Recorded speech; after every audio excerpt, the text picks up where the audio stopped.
Follow the money. That's what I always say. You always follow the money. Yeah. This is Follow the Money with Mitch Moss and Paulie Howard on VSiN.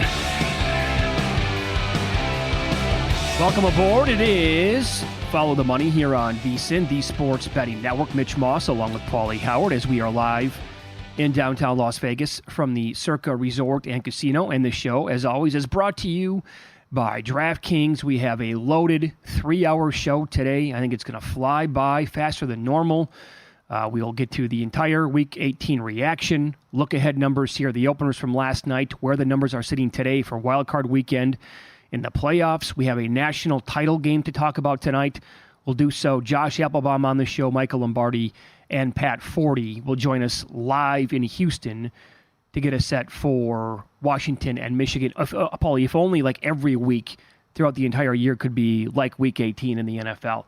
I love it. Super dramatic, entertaining, down to the wire, and of course, it was meaningful until the final possession of the last regular season game of the year, with so much on the line from a contest standpoint out here in Las Vegas, and also what it actually means for these playoff teams and the matchups that we were going to get. I mean, if Tua's not picked off there at the end, they score, they're going to go for 2, you would think anyway, and if they go for 2, then they're the 2 seed. We're getting that game again next week, and Buffalo will probably be around a field goal favorite, maybe a little bit less.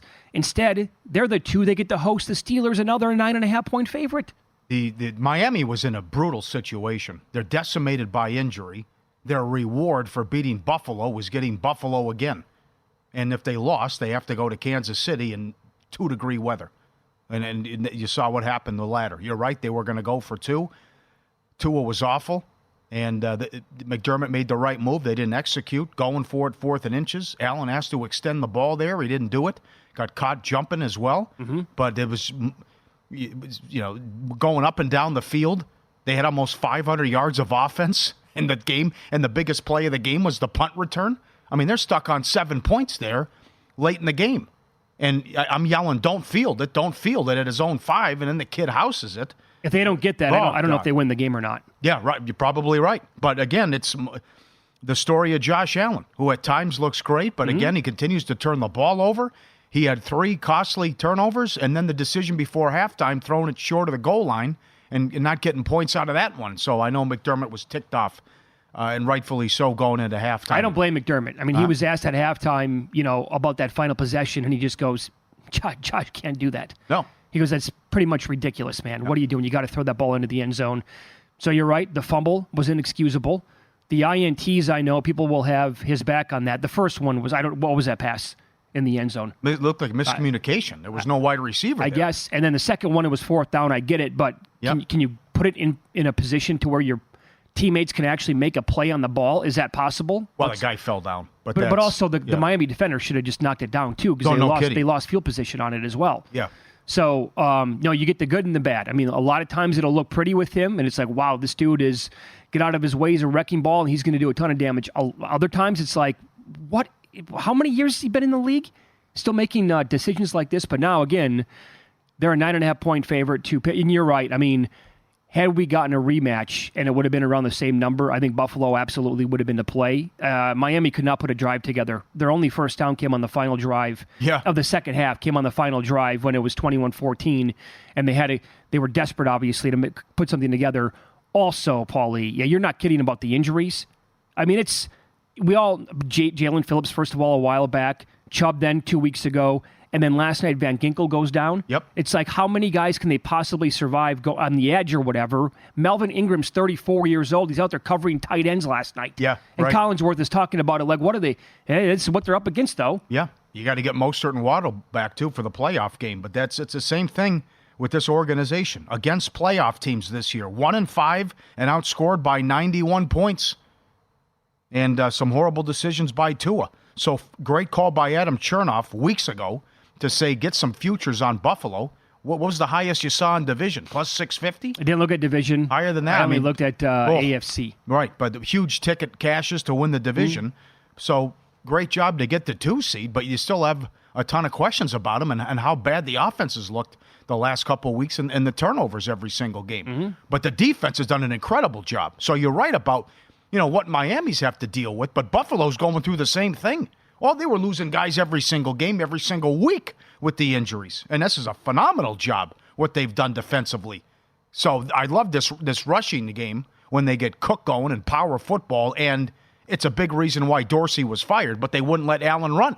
Well, now he's running, and you're seeing how dangerous he is. But can they go to Baltimore and win? I don't think so.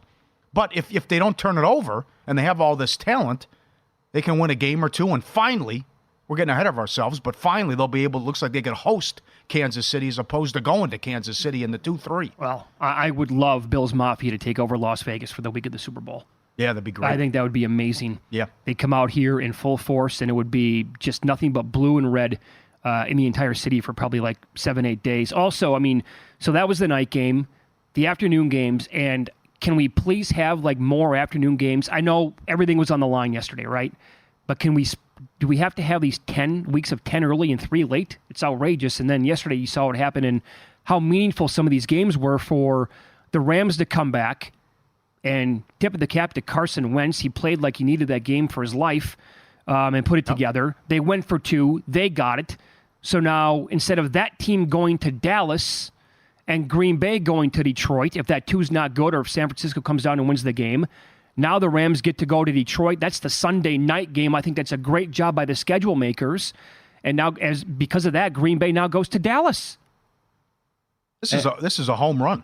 I mean, you have McCarthy against his former team. You have Stafford against his former team, and he traded for Goff. And you have Tyreek Hill against his former team. That's nuts. Yeah.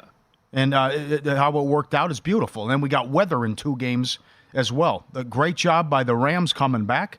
I thought very important to get the 6th seed because they were flogged by Dallas in the first meeting. I don't think the Rams or the Packers wanted to go to Dallas. Yeah, right. The Packer game was fantastic. And that's why you have to move on from Fields, by the way. When they fall behind, they're cooked. He completed 11 passes. So you can't pass on Williams.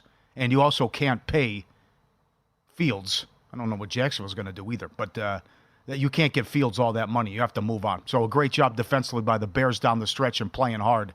And great job, but you called this before the season. Green Bay closed 6-2, and Love had an 18-1 touchdown INT ratio. I mean, he put together, honestly, he was one of the best quarterbacks in football this year. When you look at the numbers, end of season, he was great again yesterday. And going back to the beginning of the year, that's one of the teams I got right with their win total and to make the playoffs. And there was so much chatter about the Falcons. And I bring that team up because I know that they had an easy schedule on paper. But to me, they were comparable teams, right? Because Ritter was in year number 2, but he never really played. Love was in year number 4, but he never really played.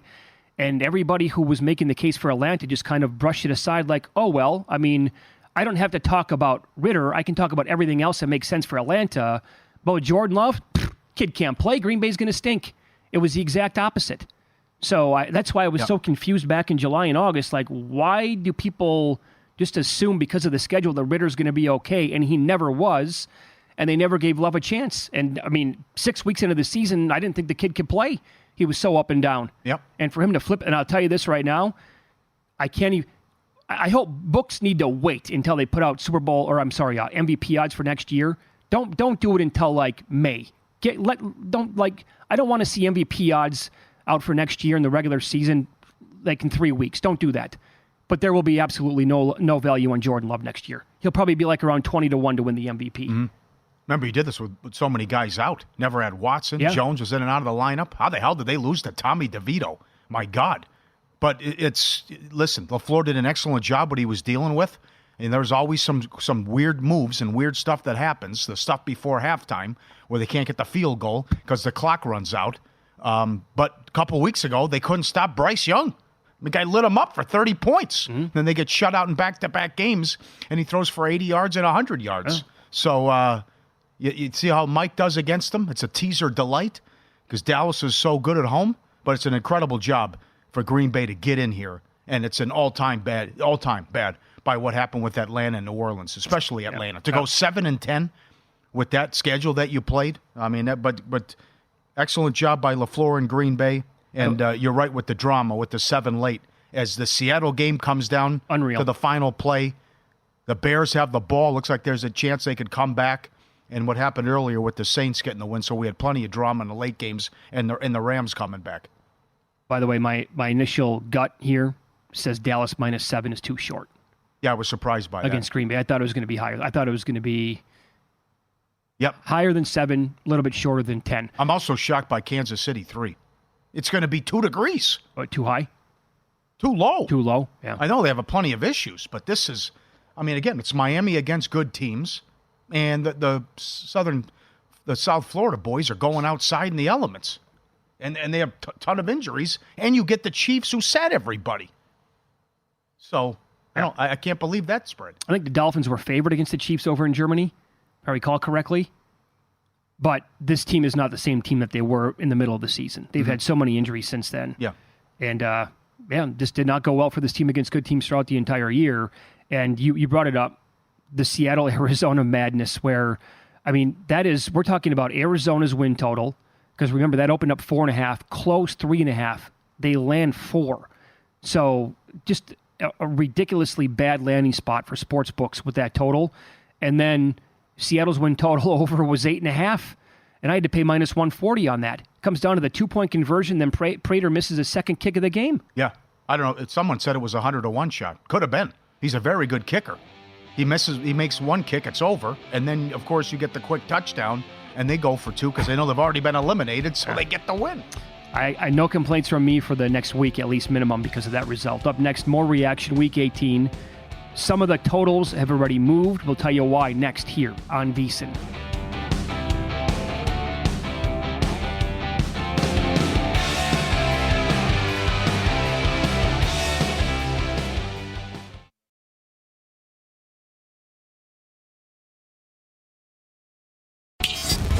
This is Follow the Money on VSiN.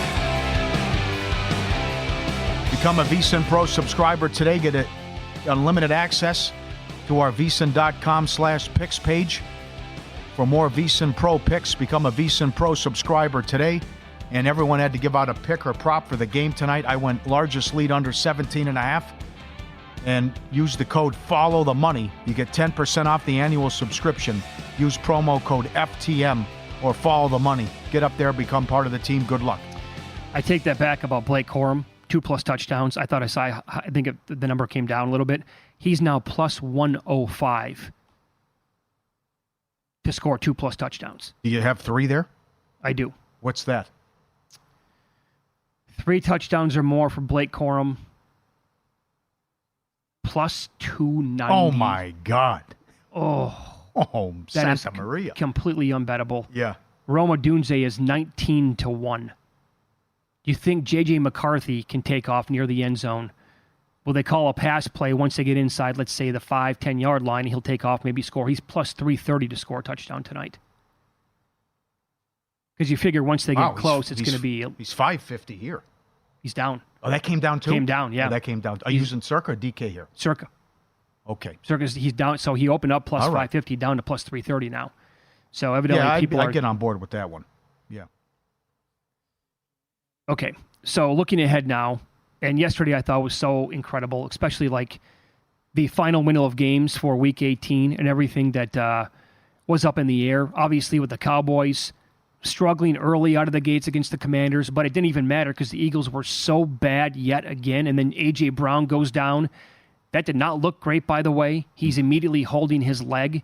Devontae Smith couldn't play in the game because he was hurt, and you have this defense now that is...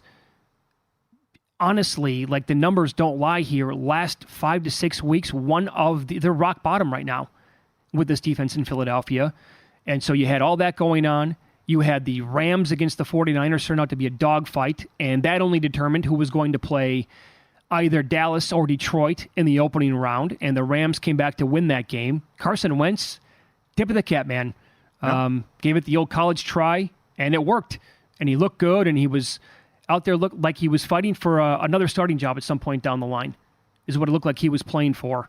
And so as a result, they're now going to get the Sunday night game in Detroit. That's going to be Stafford against McVay, and McVay against Goff, I should say. So former player on Detroit, quarterback of the Rams. Same thing with Stafford. And then Detroit is down to a 3-point favorite in that game, and the Cowboys get the Packers, and now Dallas is a 7.5-point favorite. Dan does a lot of dumb stuff. He did a great job with Detroit this year and win the division and to be in this position. And we know they got robbed last Saturday. I can't believe he was throwing the ball with a minute left as well in that game. But it's you can't. The Laporta injury, I mean, it's hard to figure out, and it's the bad luck. A.J. Brown got hurt. They have to try to get the 2 seed. Detroit's trying to get the 2 seed. You saw what happened to T.J. Watt. It's a great matchup, and I'm sure the league's loving it, and should be a shootout. Your comments about Philly, it's the worst defense in the league right now.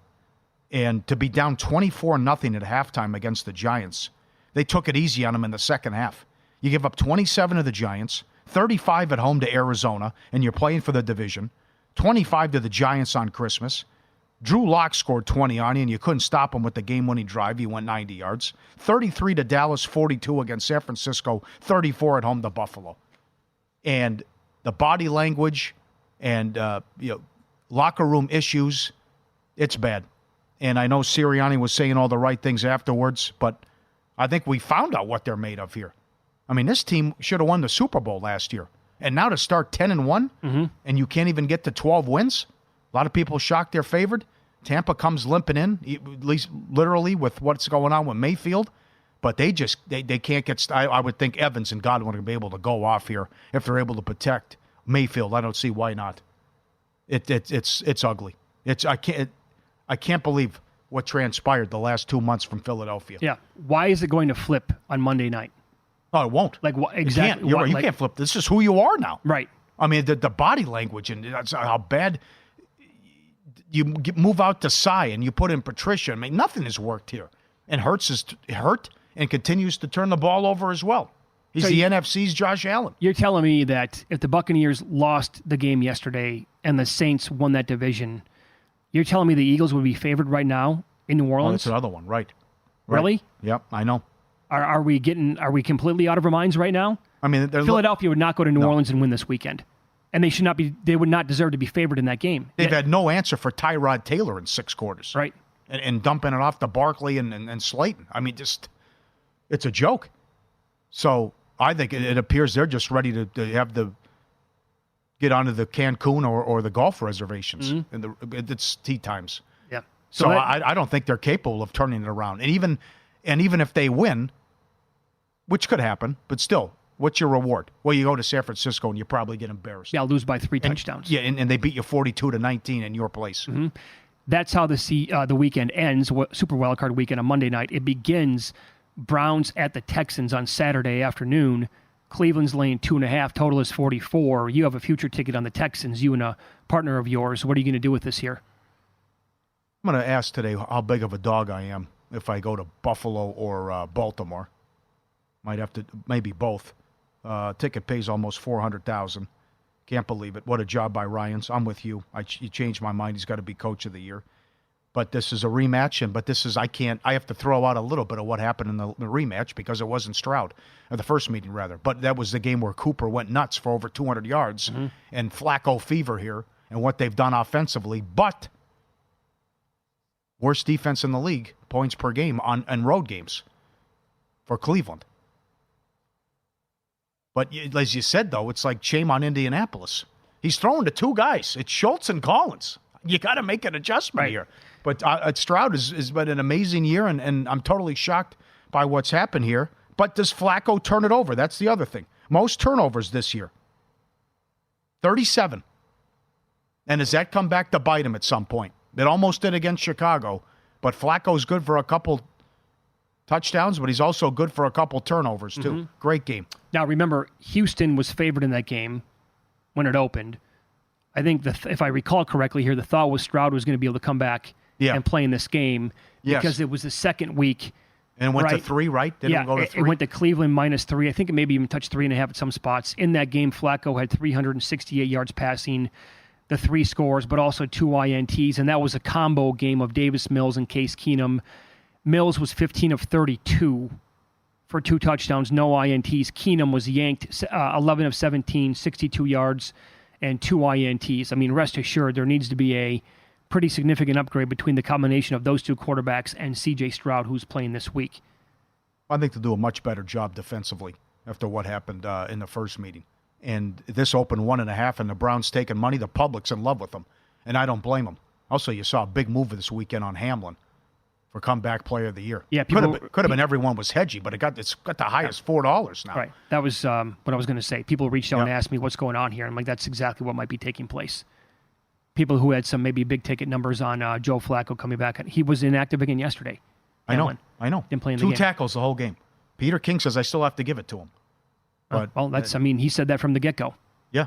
He said one snap he's getting the award. Well, you're really putting it to the test, though.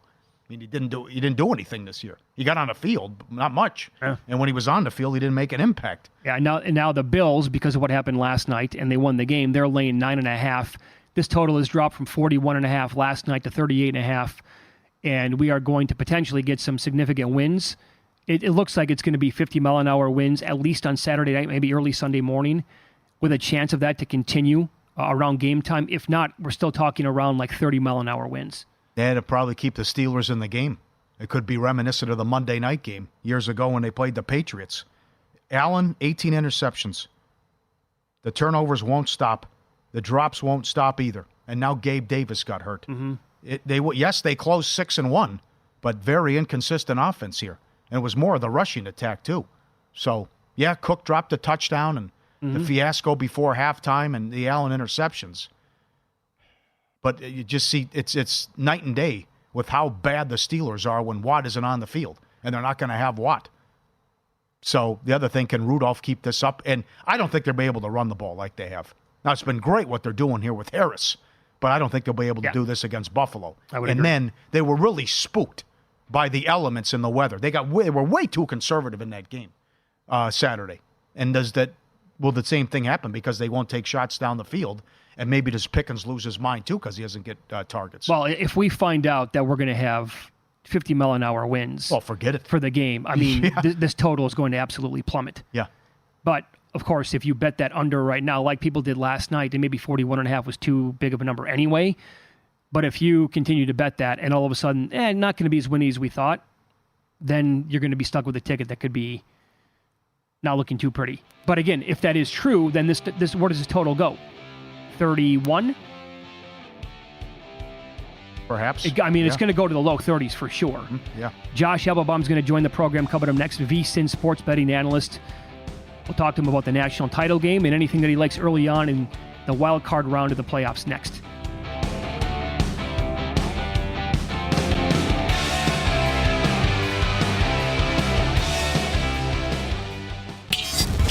This is Follow the Money on VSiN.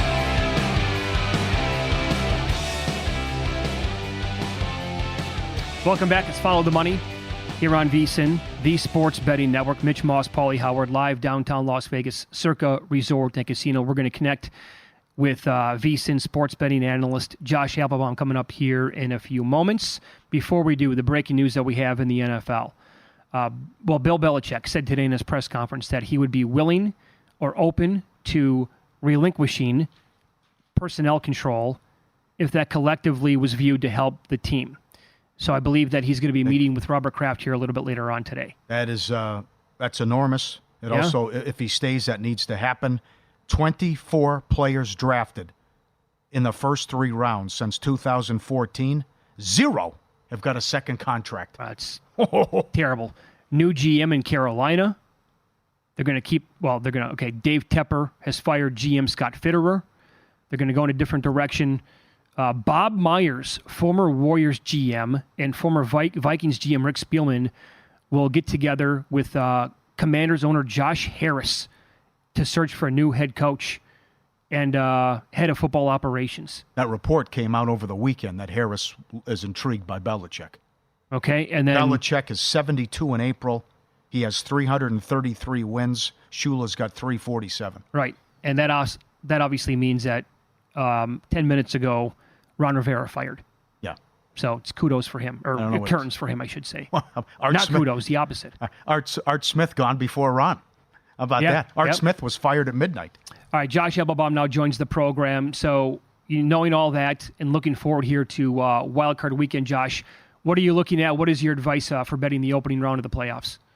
Yeah, Mitch and Paulie, great to be with you. Busy news day here in the sports world. I would give one recommendation when it comes to the NFL playoffs is don't be afraid to bet on some underdogs here, because if you look at the data historically, let's just go back the last few seasons here. If you look since 2017, postseason underdogs, starting with the wild card round, are 43-29 against the spread, 60%. Now, specifically in the wild card round, this is the best time to bet on dogs. They're 20-10 against the spread, 67% in that time frame. But I'm also going to focus on a way to approach it in terms of teasers. Now, teasers, obviously popular bet here with the public. Wise guys approach them a little differently. They're really aiming to go through key numbers, multiple key numbers. That's always the goal. Go through 3, go through 7. And if you actually look at the playing dogs, just taking the points, it's great. It's 60% ATS. But if you tease these dogs 6 points, they're covering 74% of the time, 53-19 against the spread here. So looking through all the games here that really are jumping out to me, one would be the Houston Texans. Right now, the Houston Texans at home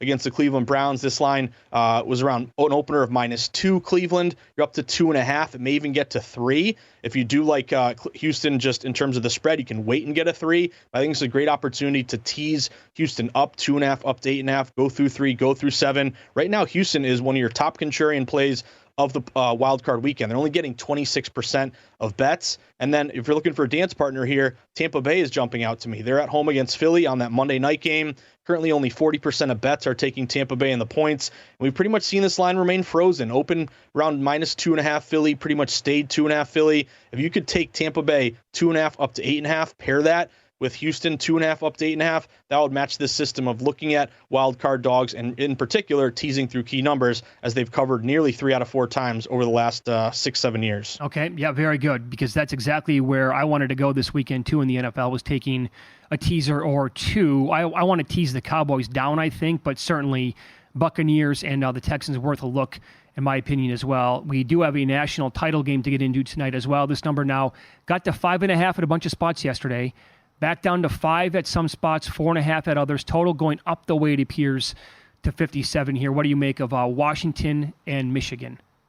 Yeah, Mitch, this thing's been fascinating. Let's break it down from 2 different angles. I always like to start with the data, put my opinion to the side. What's the market doing? The market is moving toward Michigan. I think you got to respect that. If you like the Wolverines tonight, you are seeing this line move in your favor. The Wolverines opened at some Vegas shops as low as -3.5. We immediately saw them get bet up to -4.5. We pretty much sat 4.5 all throughout the week. But you mentioned something really important there, Mitch. Randomly, while we're watching NFL Week 18, some of these books late night got all the way up to Michigan -5.5. They got hit with a lot of buyback, bringing it back down to 5 or 4.5 right now. And it's a bit of a mini fade the trendy dog play. Like currently the bet splits are 46% bets Michigan, but 50% of the money Michigan. So if we're piecing together this puzzle, the lines move toward Michigan. They are a bit contrarian here. They are getting a little bit more money. Now they're not quite a fade the trendy dog play like against Alabama. They're only getting like 30, 40% bets with that line move. But on the one hand, boom, you are seeing this line in the data kind of hint toward Michigan here.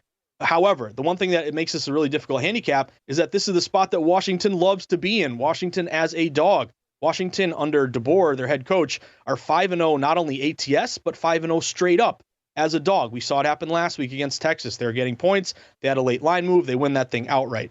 They also match a couple betting systems here. If you look at bowl dogs, I know it's a championship game, but still consider it to be bowl season. Bulldogs getting 3.5 points or more. They're 58% against the spread this postseason. They're 60% against the spread over the last 2 postseasons. And in the national championship in particular, since we switched to this format, you look at dogs in this game, they're 5-3 against the spread, 62%. And banking on Washington here, guys, they really match a system to me that I love, a dog that can score. If you're going to bet a spread sport like basketball or football and you're on a dog with the points, you want a dog that can put up points, can keep pace, can backdoor cover. We know Washington has a great offense here, averaging 39 points per game. And last time I talked to you guys on New Year's Day, I gave you that quote from Braylon Trice. They love being disrespected. They love the fact that no one believes in them and they play their best. And this is really a kind of a position that they like to be in here. And I liken it back to when the Ravens went to the 49ers and they were a dog and they knew they were a dog. So that's a big motivating factor. You also mentioned the total did rise 55 up to 56.5. So we have seen this line tick up a bit.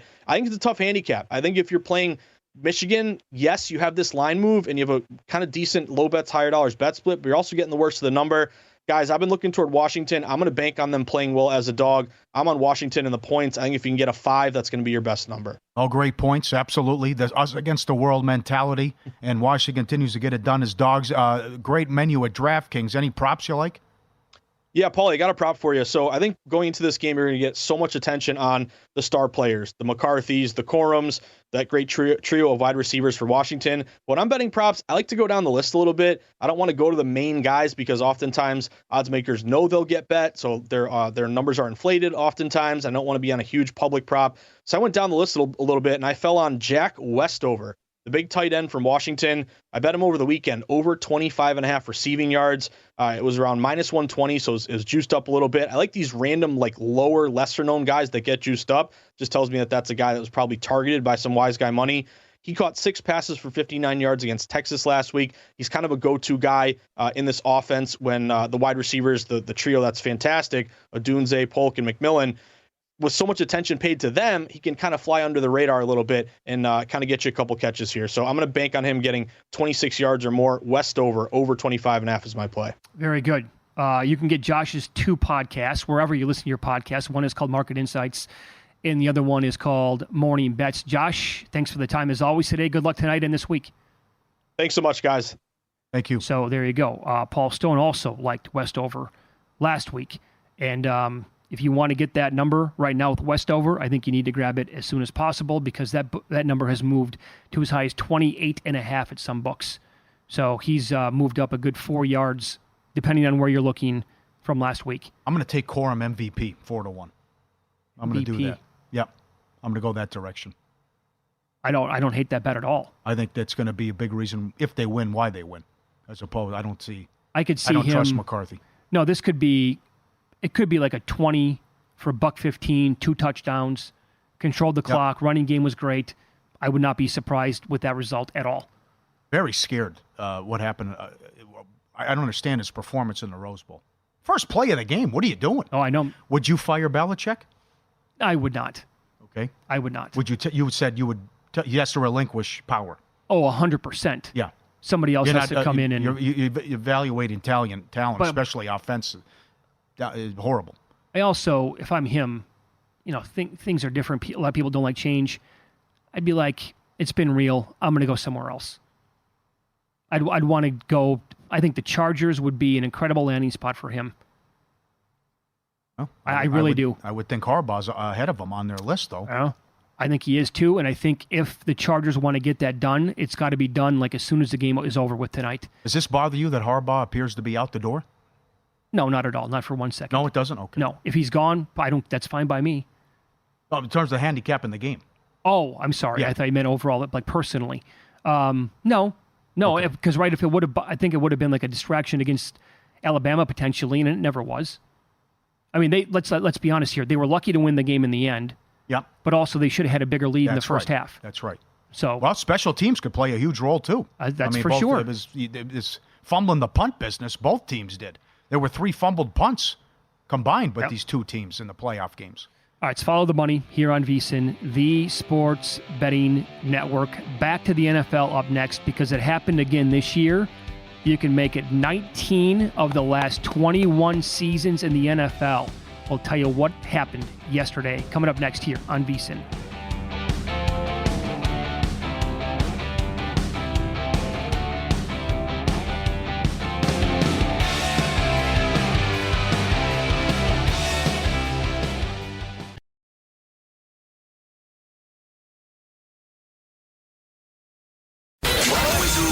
Follow the money. That's what I always say. You always follow the money. Yeah. This is Follow the Money with Mitch Moss and Paulie Howard on VSiN.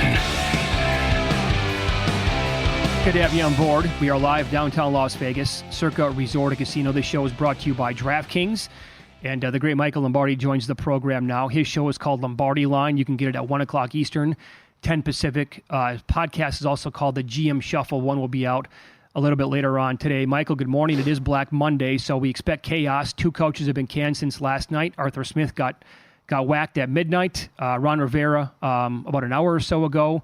It's 2 so far. What does that number grow to in your opinion? And give us some names that you think are definitely going to get fired. And then Scott Fitterer, the general manager of the Panthers, got fired also. So I think there's a lot of cleaning of the decks. Atlanta's press release on Arthur Smith was interesting because they said that Terry Fontenot will be involved, but not intimately involved in the search, which tells me I think Atlanta's going to go big game hunting. I think Atlanta's going to see what happens up in New England. There's a meeting today with Coach Belichick and Mr. Kraft and Jonathan Kraft. I expect some resolution because the way the rules are, guys, you can't really delay. It takes some time to get your next head coach, including the Raiders. So you have to interview a certain amount of minority candidates. Then you have to do the same thing when you start to hire offensive and defensive coordinators. So they have dragged this thing on where if you hesitate at all, it's going to put you behind the 8 ball. Adam Schefter keeps reporting he thinks between 9 and 10. I can't find it, but I do know Jerry Jones's comments yesterday about we'll see in the playoffs is interesting. Yeah. There's a lot of tension internally in Jacksonville, right? I mean, Jacksonville underachieved. For all the talk about Peterson turning Trevor Lawrence around, that really hadn't happened if you really pay attention to it. And that team's soft. And that team is talented. So there's some disconnect between the personnel and the coaches there, which is to be expected because they underachieved so dramatically. And then the Tennessee situation. They don't want to lose Vrabel, but Vrabel has a lot of consternation within the front office set up the way it is. And, if you want to keep him, he has 2 more years on a contract. He's not going to go quietly with the way things are set up with Rand Carthon being his boss. Oh, they closed with 2 nice wins. How about Dennis Allen with New Orleans? They missed the playoffs, but I thought it was bizarre how Winston and the team, quote, overruled him and then ran it in with the touchdown, and Allen had to apologize to Art after the game. Yeah. I mean, look, I have no sympathy for Arthur Smith in that case. Your job is to stop him, right? I mean, seriously, we're not going to Dairy Queen after the game, right? Not everybody's going to enjoy it. This is professional football. It's your job to stop, and if they want to score, if they want to give their teammate a touchdown, which tells you how connected they are as a team, actually. I didn't think this was insubordination towards Allen. I thought this was a connectivity towards the Williams, the running back. I kind of looked at it that way. And look, I've been on the other side of this whoopings, and people didn't hold off. Nobody complained about Mike McDaniel ranking it up on Denver, did they? Did you hear Sean Payton complain about that? Did Sean Payton come out at midfield and yell at Mike McDaniels? Of course not. It's your job to stop them. If you can't stop them, you're going to look embarrassed. I think what we saw from Arthur Smith was frustration because he knew he was going to get fired. Okay, fair enough. He knew it was over. Yep, well said. Belichick said earlier today in his press conference, when asked about it, he would be open to relinquishing personnel control if that collectively was viewed to help the team. Do you see a scenario where that's going to happen? He steps on kind of as the GM but remains on as head coach? I think a lot of it depends on how they set up the organization. Remember, Bill O'Brien was brought in by Robert Kraft. How is he going to be able to handle his staff? Remember, they sent out a press release on Gerard Mayo in terms of him being they've extended him to an extension. I've never seen that before in New England where they announced an assistant coach extension. So there's a lot of dynamics going on internally. And look, having worked with Bill and worked for Bill, Bill's always open to collaboration. I don't think he's ever been a dictator, but you better make sure you have enough moxie and enough knowledge to be able to answer the questions that are coming back at you. How many people in the league do you really think can do that? How many people are going to walk in there and handle that? Now, maybe if Nick Caserio goes back, he's winning in Houston. Maybe they'll reach out to Scott Pioli, who has been there before. I don't know. But I think it's going to take somebody who understands how this system works, because the one thing I do know, they're not going to change the system. They're not going to change the grading system. They're not going to change how he builds the team.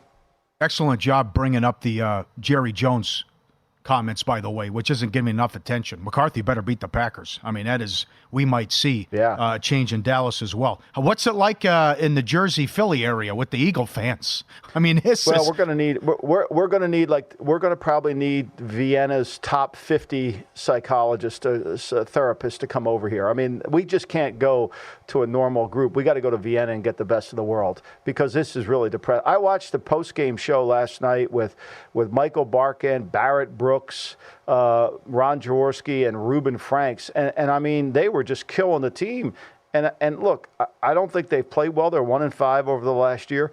But you could see they were in full retreat mode. Like, they were in full retreat mode. One of the reasons I liked them in the Russo contest was because I knew Philly was going to retreat. I wrote a column this week, guys, about how I thought Philly was better positioned to be the 5 seed than trying to be the 2 seed.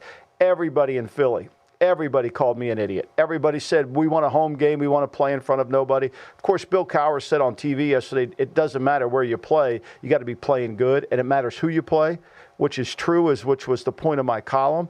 And they've got the break of all time. I mean, they're getting to play Tampa Bay. Baker Mayfield wasn't very good, scored 9 points against the Panthers. Mm-hmm. Not that the Eagles are playing well, but if the Eagles had to go face, if they had to go face the Packers right now, they'd have a hard time because they can't stop anybody. So they actually got the best seeding of it all. And they got the extra day rest to get healthy. Yeah, very true. Yeah, I think if Green Bay had to go to Philly with the way that this defense is trending, would you have any confidence whatsoever in this team slowing down or neutralizing Jordan Love in that passing? I wouldn't. Not at all.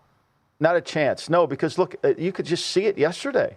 I mean, that game's a 17-9 game against Chicago. It's really not as close as it should have been. Mm-hmm. They mess up at the end of the half, not getting points there. They fumbled. They had a turnover. But to me, they're on a rhythm. I mean, they're throwing the ball. This Reed kid is sensational. Watson, I thought he was going to play this week. He didn't. He should play next week. This offensive line can pass protect now, and they can handle pressure. And if you try to play a man-to-man game against Love, he's going to beat you good. He's going to make a lot of good throws. Love is legit. Let's be clear. Right? Everybody, I said this at the beginning of the year. All they need is decent play from the quarterback, and they can be a playoff team. Well, they got better than decent play out of their quarterback. Once the second half of the season came in, this is a very talented team. That front yesterday against Chicago dominated the line of scrimmage, and I think we put an end. I think we could have put an end now to everybody asking the ridiculous question, should the Bears draft a quarterback? I think we put an end to that yesterday if you watched that game. Amen. Okay. Amen. Yeah. So let's pretend for a second you're the GM of the Bears, but Washington offers you the number 2 pick this year, 2 other number 1s, and maybe something else beyond that. Are you going to stick to your guns and say, we can't take that deal, we got to take Caleb Williams? No, I think I would. I certainly would take that deal if I get Drake May. I got the second pick.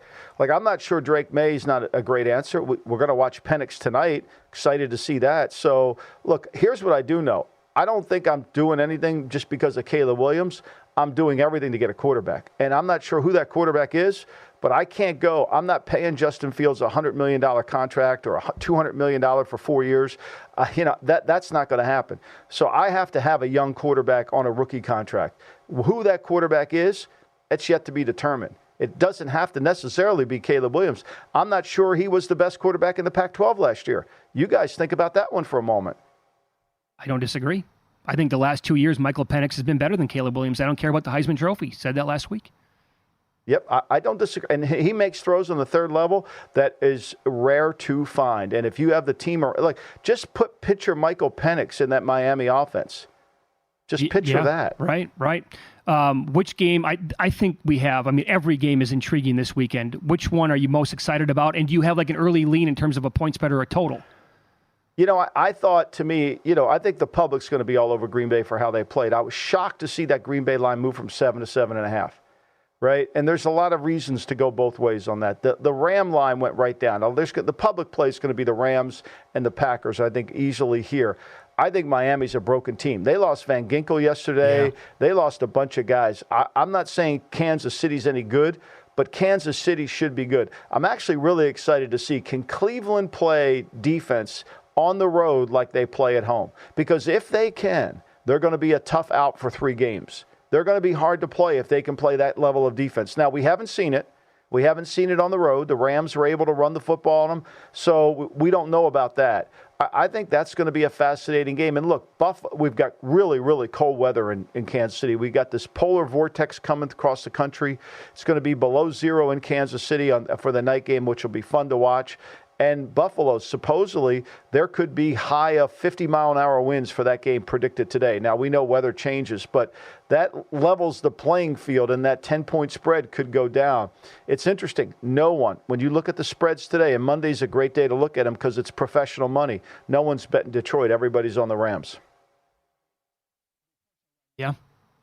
Seeing that, I saw that this could be really something with the Bills game against the Steelers. Like, if we get... The reports are right now, like that area, you can see 50-mile-an-hour winds at some point, maybe Saturday night into early Sunday morning. But if that's going to be the case and maybe like sustained wins in that range, this total is going to plummet like a rock. Right, and it's going to reflect the 9.5, 10, whatever it is right now. Yep. So if you think that's going to happen, you better take Pittsburgh today and take those points, because this will be reminiscent of, remember that win game that the Patriots went in there and no one could throw the football. I think it's going to be like that if the wind is this severe. That's exactly right, Michael. Great stuff as always. Thanks so much for the time today. We appreciate Thanks, guys. that. Yep. Thank you, sir. Lombardi Line today, 1 p.m. Eastern, 10 o'clock Pacific time. That's right here on VSiN, and he'll have a new podcast later on today with Femi Abemefe called GM Shuffle. So, don't forget the Jerry Jones comments. Oh no, that's big. That is enormous. Do you think that was a mistake? Of course not. Absolutely. We'll see how it goes, he said, in the playoffs. Mm-hmm. Imagine they lose to Green Bay first game. A great edition of win-lose, if I don't say so myself, coming up next. Win totals, line moves, upsets, bad beats next here on VSiN.